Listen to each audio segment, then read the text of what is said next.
Selamat pagi, salam sejahtera. Terima kasih karena bersama dengan saya di Nazilin Unity Channel. Ini dipetik daripada BH Online, satu perkara yang Anda harus ketahui. Hanya kerajaan perpaduan mampu memajukan negara. Kalau selama ini kerajaan perpaduan ini dicomu, kononnya tidak akan mampu bertahan, tidak akan maju dan tidak dapat move on, tidak dapat dan sebagainya. Terbukti selepas 9 bulan menjadi kerajaan perpaduan ini, menjadikan negara Malaysia makin hari makin hebat, kembali menjadi harimau di Asia. Dan terkini dilaporkan bahawa audit negara mengatakan, melalui JPM mengatakan lebih 10,000 isu berkaitan dengan kewangan telah diselesaikan. Ini bukan suatu perkara yang dipandang enteng, tapi ini satu hujah menunjukkan negara ini makin hebat dan kita makin dihormati di persada dunia. Hari ini pula laporan ini mengatakan hanya kerajaan perpaduan mampu memajukan negara. Saya setuju dengan laporan ini kerana kerajaan perpaduan yang kita miliki sekarang ini ialah gabungan antara Pakatan Harapan dan BN. Dua buah kerajaan yang hebat. Barisan Nasional dengan pengalaman kepimpinan di Malaysia ini yang tak boleh dinafikan, punya pengalaman bertimbun-timbun luar biasa, dan Pakatan Harapan pula dengan reformasi dan transformasi yang lebih hebat luar biasa dipimpin oleh kepimpinan Datuk Seri Anwar Ibrahim. Pastilah tidak dapat dinafikan lagi bahawa kerajaan perpaduan mampu memajukan negara ini. Siapakah yang dapat menafikan perkara itu? Siapa? Tiada satu pun antara kita dapat menafikan. Bahkan pembangkang yang ada sekarang ini, menurut netizen, menurut pemerhatian politik orang yang lain, mereka kata terbukti adalah kerajaan yang gagal pada waktu yang lalu, kata mereka lagi. Semua pihak perlu bersatu padu dan asas itu dibuktikan kerajaan perpaduan yang disertai 19 parti politik. Veteran DAP Tan Sri Lim Kit Siang berkata, peluang dan masa perlu diberikan kepada Perdana Menteri Datuk Seri Anwar Ibrahim, bukan sahaja untuk memulihkan ekonomi negara, malah meletakkan Malaysia dalam peta dunia. Katanya, negara yang kini ditakbir kerajaan perpaduan berada pada landasan yang betul dan mampu menjadi negara kelas dunia. Saya yakin Malaysia boleh bangkit semula menjadi negara yang cukup dikenali di bawah pentadbiran Anwar, kata beliau lagi. Jadi, kita bagi dia masa 4 tahun ini untuk membuktikan perkara itu. Saudara-saudara sekalian, bukan hanya Datuk Lim Kit Siang yang pernah mengatakan ini. Bahkan, Ketua Duli Yang Maha Mulia, Sultan Johor juga telah bertitah bahawa beri masa kepada Datuk Seri Anwar Ibrahim untuk memajukan negara ini kerana Baginda Sultan Johor dapat melihat potensi luar biasa yang dimiliki oleh Datuk Seri Anwar Ibrahim. Kalau dah raja pun, sultan pun dah nampak perkara itu, kenapa kita sebagai rakyat biasa tak boleh nampak? Hanya satu alasannya, rakyat biasa ini banyak dikaburi, banyak dipengaruhi oleh kata-kata orang politik, kata-kata ahli politik yang mana hanya mahukan kuasa semata-mata, hanya mahu menang semata-mata.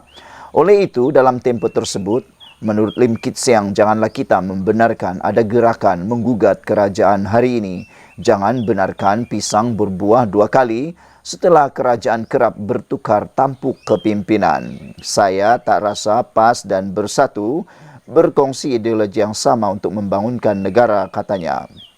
Turut hadir Timbalan Setiausaha Agung DAP, Liu Chin Tong, merangkap pengerusi DAP Johor, Naib pengerusi DAP Johor, Sheikh Umar Ali, Naib pengerusi Parti Keadilan Rakyat PKR, Timbalan Speaker Dewan Undangan Negeri Dun Johor, Datu Samsul Bari Jamali dan calon PH Suhaizan Kayat. Dalam pada itu, Kim Siang juga menyeru penduduk di kawasan Dun Perling keluar mengundi bagi menyatakan sokongan kepada kerajaan perpaduan. Saudara-saudara sekalian, sekian dulu untuk kali ini. Jangan lupa tinggalkan komen anda. Sila tekan butang subscribe. Kita jumpa lagi. Bye-bye. Selamat pagi, salam sejahtera. Terima kasih kerana bersama dengan saya di Nazilin Unity Channel. Beberapa hari yang lepas atau kemarin kita dikejutkan apabila Abdul Hadi Awang, siasatan untuk Abdul Hadi Awang tidak dibuat kerana atas alasan kesihatan Abdul Hadi Awang. Tapi kali ini yang menjadi persoalan netizen juga rakyat Malaysia ialah alasan Hadi Awang uzur kini dipersoalkan susulan pertemuannya dengan Dr. Mahathir Mohamad. Memang ini saya rasa ini kali kedua Hadi Awang dalam keadaan tak sihat tapi tiba-tiba ada pula bertemu dengan orang. Anda masih ingat dulu ada sekali juga Abdul Hadi Awang, kalau saya tak silap tak hadir satu pertemuan kerana dengan alasan uzur, tapi tiba-tiba pula berjumpa dengan orang lain dan direkam oleh media. Jadi mereka persoal, kata sakit, kata uzur, tapi boleh pula ke sana ke sini berjumpa dengan orang. Perkara yang lebih penting dijadikan tak penting. Prioriti utamanya menjadi terbalik, kata netizen. Kali ini dipetik daripada FMT pula, alasan Hadi uzur kini dipersoal susulan pertemuan dengan Dr. Mahathir. Seorang pemimpin PKR tertanya-tanya, apakah benar Hadi Awang uzur selepas muncul laporan Presiden PAS itu bertemu bekas Perdana Menteri Dr. Mahathir Mohamad.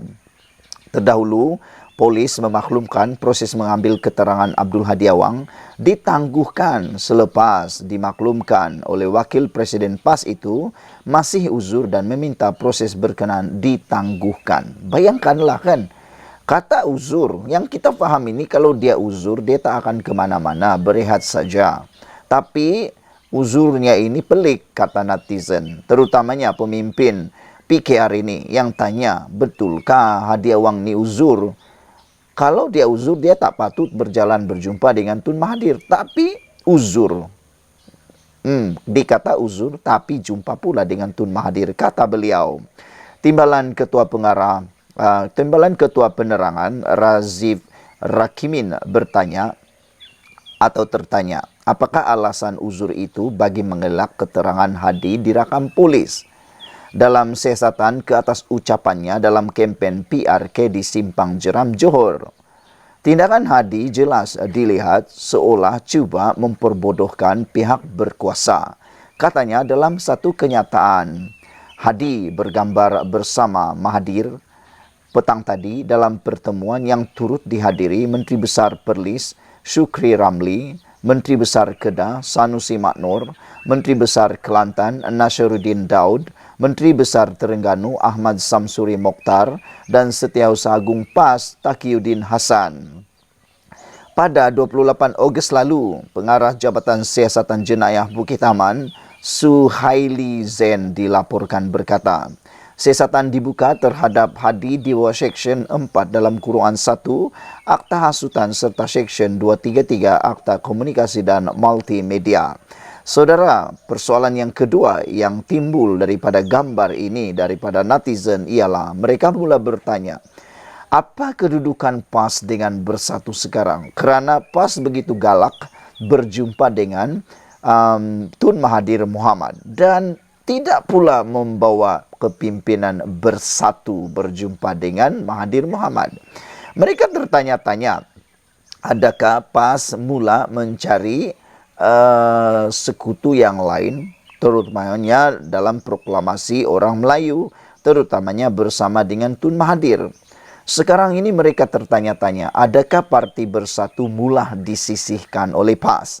Kerana sepatutnya sebagai gabungan parti politik Perikatan Nasional, apabila PAS ingin meminta nasihat daripada orang lain, mereka patut membawa Parti Bersatu, pemimpin-pemimpin kanan bersatu, supaya apapun keputusan yang dibuat adalah keputusan yang sama-sama dibuat dan tidak ada percanggahan. Tapi nampaknya sejak beberapa waktu ini makin galak PAS berjumpa dengan Tun Mahathir Mohamad. Dan menjadi persoalan, adakah gabungan Perikatan Nasional ini mampu bertahan lama? Saudara-saudara sekalian, kita kembali semula kepada isu asal tadi ialah, betulkah Hadi Awang ini uzur? Itu dipersoalkan oleh pemimpin PKR, iaitu Timbalan Ketua Penerangan Razif Rakimi. Apabila dia mempersoalkan alasan uzur oleh Hadi Awang, itu betulkah tidak? Kerana adakah itu hanya untuk mengelak keterangan dibuat, dirakam bersama polis atas ucapannya dalam kempen PRK di Simpang Jeram. Kata Ketua Penerangan, Timbalan Ketua Penerangan ini, yaitu Razif Rakimin mengatakan, tindakan Abdul Hadi Awang ini jelas dilihat seolah-olah cuba memperbodohkan pihak berkuasa. Apa pendapat kamu semua? Apa pendapat kamu tentang isu dan tajuk kali ini? Betulkah Hadi Awang uzur, ataupun benarkah alasan uzur ini hanya untuk mengelak daripada disiasat polis? Dan betulkah seperti kata-kata Timbalan Ketua Penerangan Razif Rakimin ini bahwa Abdul Hadi Awang seolah-olah cuba memperbodohkan pihak berkuasa? Sekian dulu untuk kali ini. Jangan lupa tinggalkan komen Anda, tekan butang subscribe. Kita jumpa lagi. Bye-bye.